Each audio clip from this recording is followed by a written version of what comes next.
Hello, I'm Dr. Warren, and today I want to address some of the questions about Lyme testing and why Lyme is so hard for your doctor to find, and one of the common problems, in fact one of the biggest problems I see why people get confused about Lyme testing, and that has to do with Lyme species.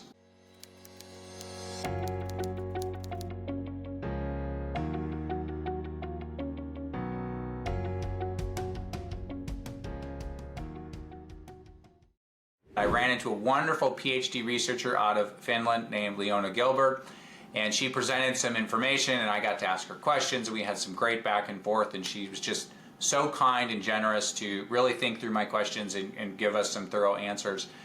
And one of the things she was highlighting in her research is that there's many different species of Borrelia. And yet, as doctors, many doctors only run Borrelia burgdorferi. They run one species of Lyme. This is a huge mistake.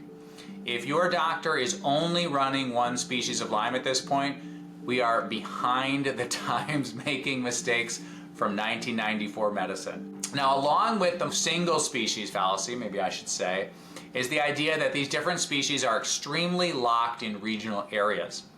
So one thing that Leona Gilbert research team was documenting is the cross-travel of all these different tick species, trying to argue that, the ones we discovered in Minnesota, like Borrelia mayoni, which was discovered at the Mayo Clinic, and Borrelia californiensis, and Guarini and Spielmani, they were all found in a certain area of the world.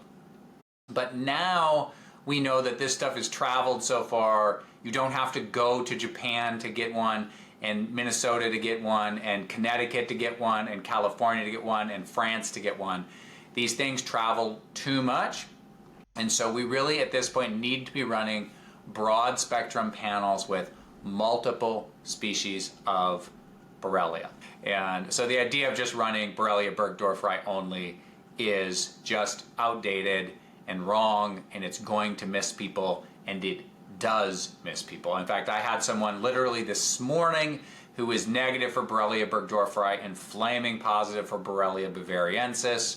And if you only run Borrelia burgdorferi, this person that I had this morning literally would have just missed it. I can tell you that in our office we run 18 species, and the one that my favorite one is the Borrelia mayoni.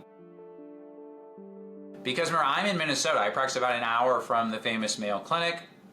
Mayo discovered another version of Lyme in 2013, and they published their data in 2016. Now, because I see people who are in a difficult circumstance, any hard case around here typically gets referred on to Mayo. And so at any given point, about a quarter to half of my patients have either gone to Mayo and they couldn't figure out what was wrong, or Mayo rejected their case, did a review and said, no, we won't take you on.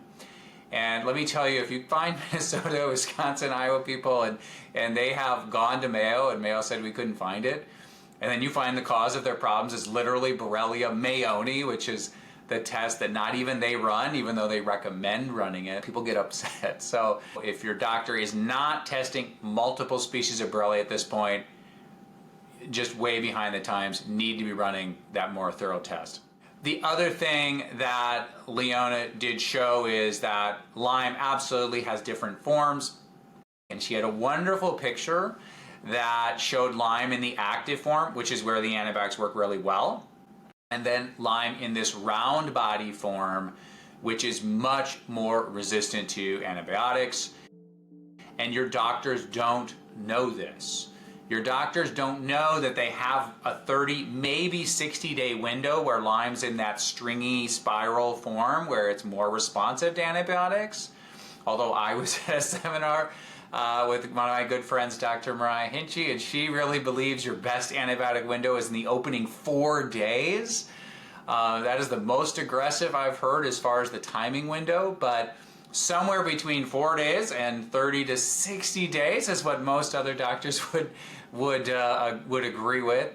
Is it's switching to these round body forms and these biofilm forms. It's much more resistant. If you get antibiotics right away, it's 80 to 90% effective. The longer you wait, the less effective it is, and your doctor doesn't know this. Doctors act surprised when they find Lyme disease a year or two later, give you 2 weeks of doxy. They're shocked it doesn't work. They need to know there's different forms. This isn't super hard in the research, and a simple course of antibiotics, the longer you wait to get it, the lower the chances that that will work for you.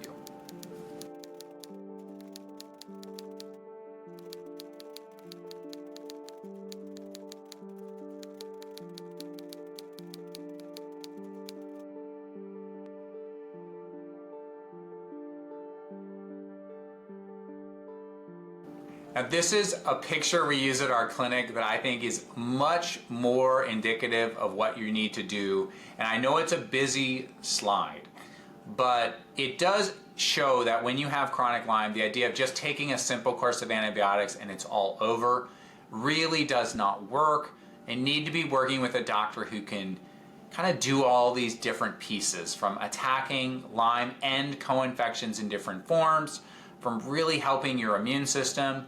Remember, these bugs alter your immune system or circumvent. That was the new word we saw from some research, was they circumvent your immune system.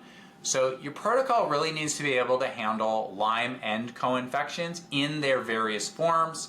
Has to be able to handle helping the immune system so the bugs can't circumvent it so much, as well as just rebuilding your body. And this is the comprehensive approach we take at the clinic that we think works so much better once these bugs have gone chronic, especially if they're in your nervous system and in your joints. Once they're body-wide, a more comprehensive solution is so much more successful. Thank you.